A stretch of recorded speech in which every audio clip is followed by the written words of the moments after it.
Maintenant qu'on a notre base de données qui est installée, on va configurer Glassfish pour pouvoir lui parler.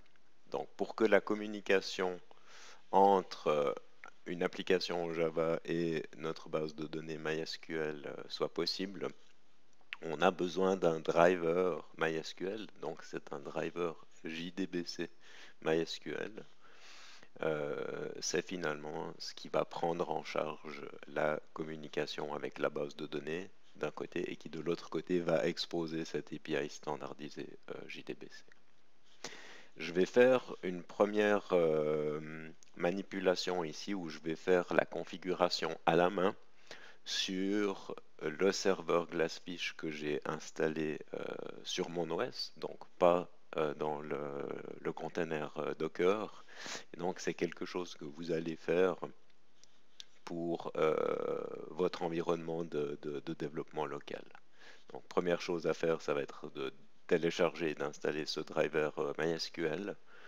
Et puis la deuxième chose, ça va être de configurer cette data source. Et on va voir que dans Glassfish, il y a deux notions. Il y a la notion de data source et la notion de pool de connexion. Et j'expliquerai à quoi correspondent ces notions quand je ferai les manipulations.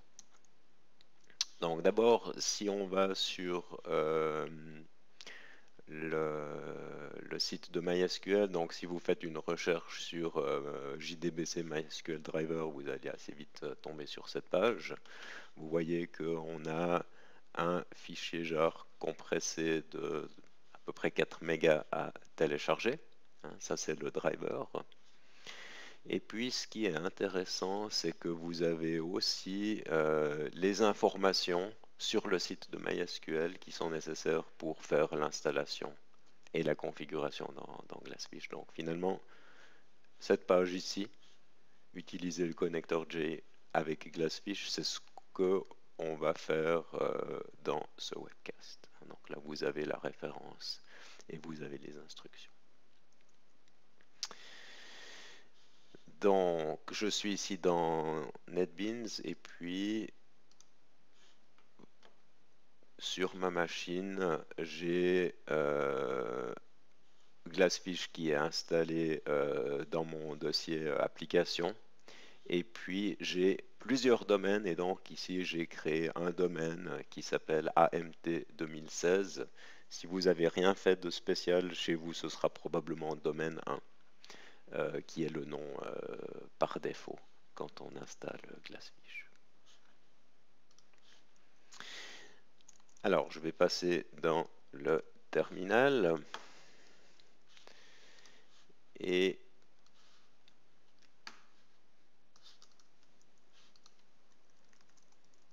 je suis ici donc dans le dossier principal de Glassfish. Je vais descendre d'un niveau. Là, j'ai le dossier qui contient tous les domaines. Et je retrouve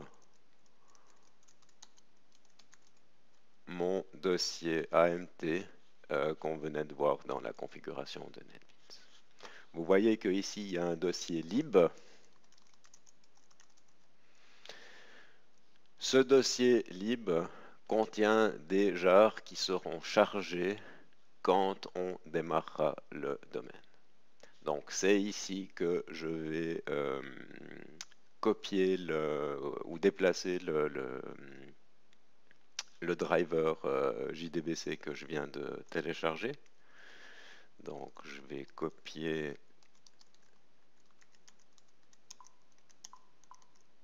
MySQL connector.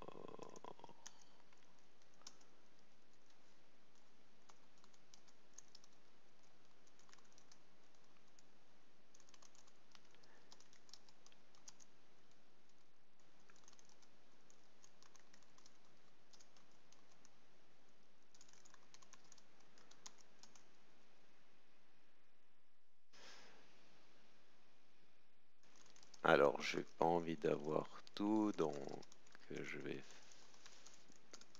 déplacer l'archive dans MySQL.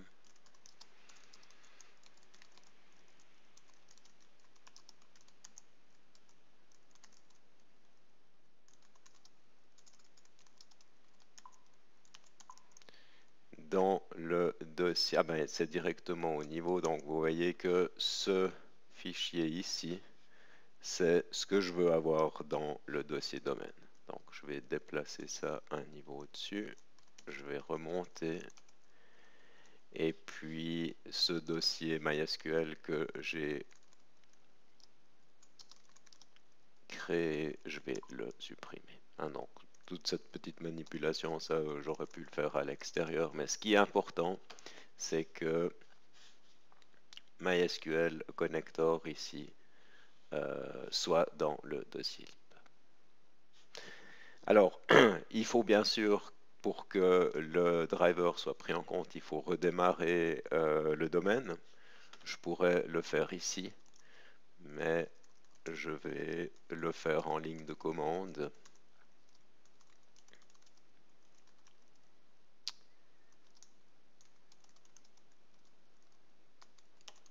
Et j'ai mon utilitaire ASAdmin. On va regarder les domaines. On voit que on a bien AMT 2016 qui est running. Donc là, je vais faire bin ASAdmin stop domaine dom AMT 2016. Il stop le domaine et puis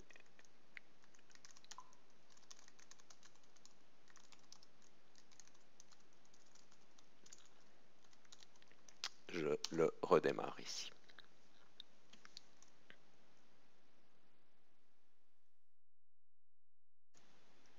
Je vais déjà aller dans le navigateur, ouvrir ici un terminal.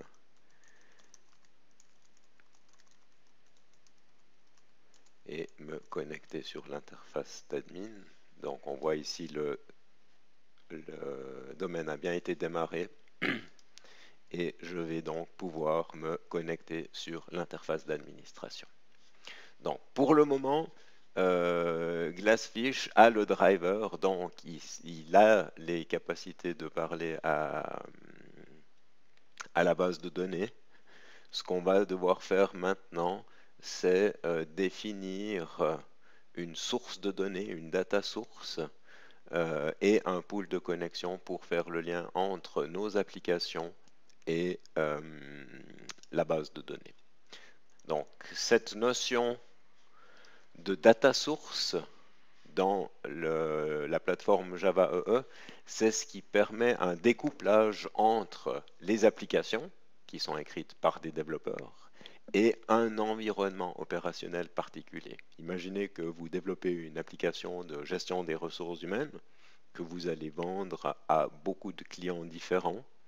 Vous ne voulez pas, dans le code de votre application, hard-coder les adresses IP des serveurs de base de données, les credentials qui sont nécessaires pour se connecter, la configuration de bas niveau, de la gestion de la communication entre l'application et la base de données.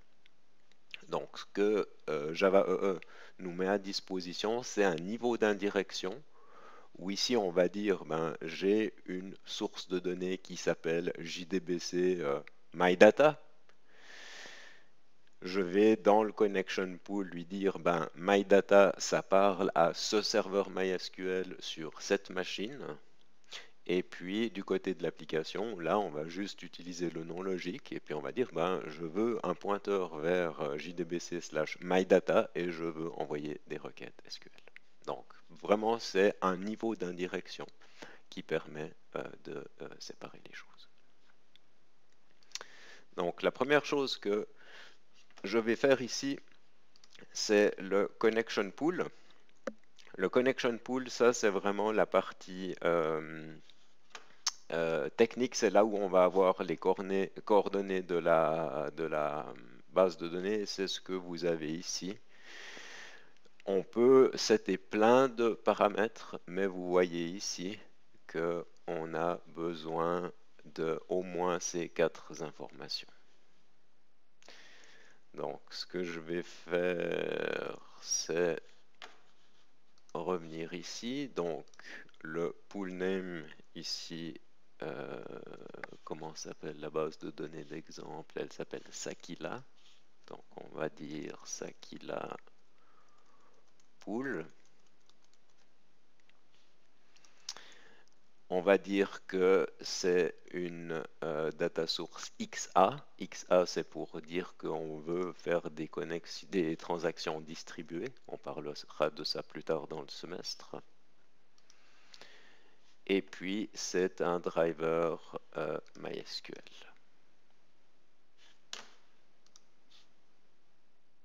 Et là, j'ai une erreur. Ça, c'est la première fois que je vois quelque chose pareil. Alors, je reprends le webcast après avoir découvert quelque chose d'absolument incroyable. Ici, j'avais essayé de faire un connection pool. Si j'essaye de faire une ressource, j'ai aussi une exception. Donc, je pensais qu'il y avait un problème dans mon installation locale. Mais en fait, non. C'est des bugs qui sont connus chez Oracle. Donc, sur la version 4.1.1 de Glassfish, on ne peut pas utiliser cette fonction de base. C'est absolument incroyable. Donc c'est quelque chose qui marchait bien jusqu'à la version 4.1, sauf erreur que j'utilisais avant, ou 4.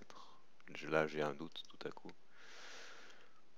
Donc je ne vais pas refaire une installation de Glassfish 4 ici. Ce qui est d'autant plus incroyable, c'est que c'est la version qui vient de base avec NetBeans. Donc out of the box, maintenant ça fonctionne plus.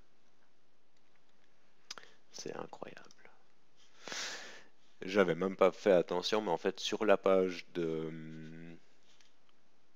du driver JDBC, ici il y a quelqu'un qui dit l'interface d'admin ne fonctionne pas, l'interface web. Alors heureusement on a sadmin et on peut tout ce qu'on fait via l'interface web, on peut le faire en ligne de commande. Donc c'est ce qu'on va utiliser ici. Et puis on espère qu'on va pas avoir d'autres soucis. Donc là j'ai copié ces deux instructions. Donc il y a create JDBC connection pool. Là ils partent sur un data source alors que j'avais sélectionné le XA data source. Ici c'est pas un problème, donc je vais pas changer ça. Et puis l'utilisateur, eh bien chez moi c'est admin pw. La base de données, j'ai dit qu'elle s'appelait Sakila.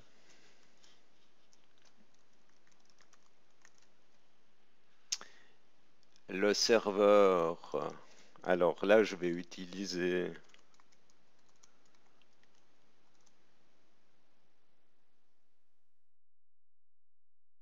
j'ai été un peu vite.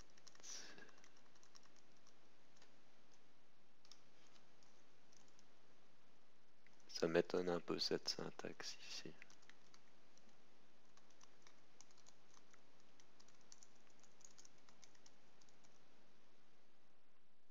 Je pense qu'il doit y avoir un point, 2 points. 3306, hein, donc ça c'est Docker, et puis il faut lui donner un nom. Alors là, je vais appeler ça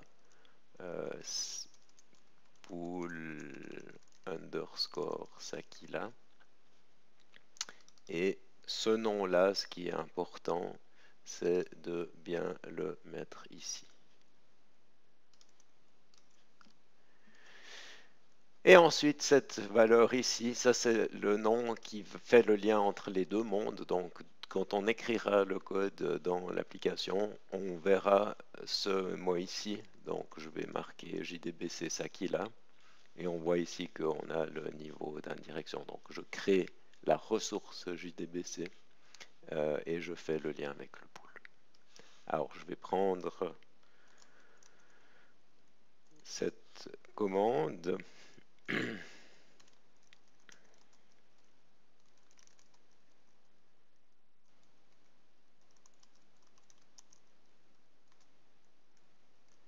ASAdmin. Alors là, ça s'est bien passé. et je prends la deuxième. Pardon. Dans le répertoire bin. Et là, il a fait la ressource. Donc, je vais retourner maintenant dans ma console Glassfish. On voit que le pool, il a bien été créé. Ah, et cette interface fonctionne. Si je vais dans les propriétés additionnelles, on voit qu'on a les informations ici que j'ai spécifiées en ligne de commande. Donc là, tout devrait être correct. Et puis la ressource JDBC, là, il n'y a pas beaucoup d'arguments. Hein. C'est je pointe vers le pool. Donc ça, au moins, ça fonctionne. Et puis, vous avez ici cette fonction ping, où ping a succédé. Donc là, ce qui se passe, c'est que on valide la chaîne entre le driver JDBC et la base de données. Donc on a vérifié ici, on a validé que Glassfish était capable de parler avec MySQL en utilisant le driver. Donc ça, c'est pas mal. Ok, alors là, je suis au bout.